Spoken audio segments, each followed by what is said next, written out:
I can say that even the creative approach is data-driven in the gaming, because when we're starting to work about the new game or just bouncing the ideas around the room, we're still using data approach. So we've got A/B testing. We know the preference of the audience on specific geos.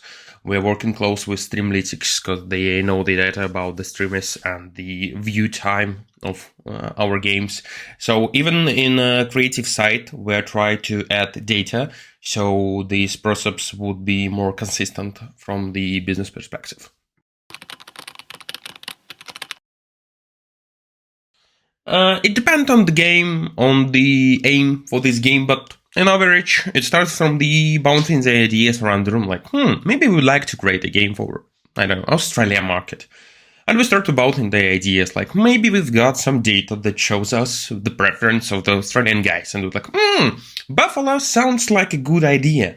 And then we start to put some layers on the Buffalo theme game. Whether it should be like the old school liner slot with the buffalo and all the other creatures and animals from Australia.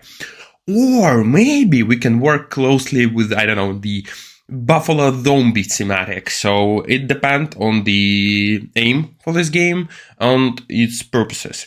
And after that, we go into the art team and send them, well, we've got this idea, show us what you can do with this idea. And through that process, they're bringing us the sketches of the work. And when we're happy with the sketches, we go to the next step and the just development the game.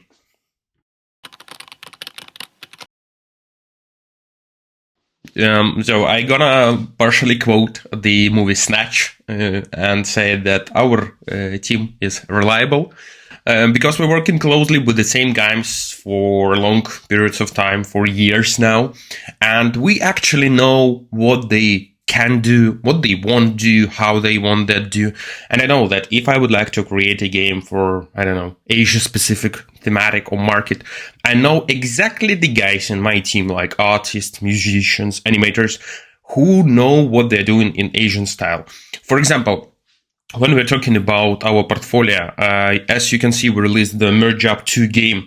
And at the beginning of the process, it wasn't even a question who gonna be the artist of this game, who gonna be the animator of this game, who gonna be the musician in this game. Because I know that I've got like few guys or one specific person in the art team, in the musicians team, and the animation team who really gonna create great work on the topic of the match 3 games. And I just come to them, and it's not only about me, it's all over the process. So the designers of the game come to the artist and the other participants of the development of the game, and we just communicate like people, you know. I know that I don't need to create a huge task, huge explanation of what I would like to see, because I know that this guy feeling me. So I can say just, I need games like in Match 3. And I know that after some time I will see in sketches the exact games I saw in my head.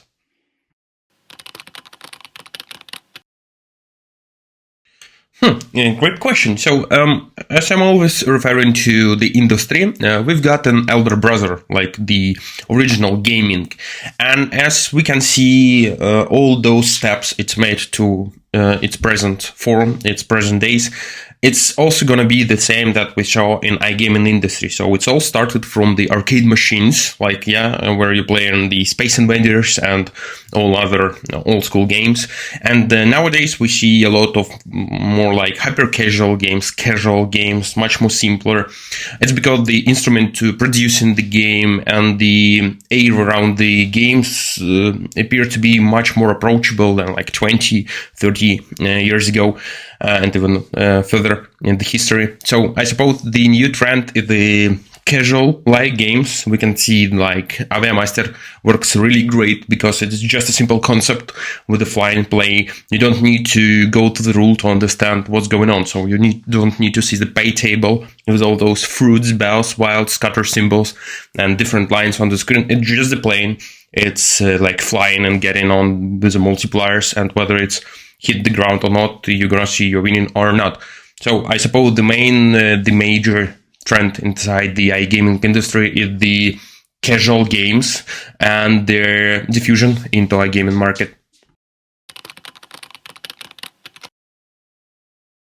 It's really great that you're gathering together all the creators, all the insights from our industry, and building a platform, a place, a creative hub in which you can educate yourself, connect with the other people from this industry.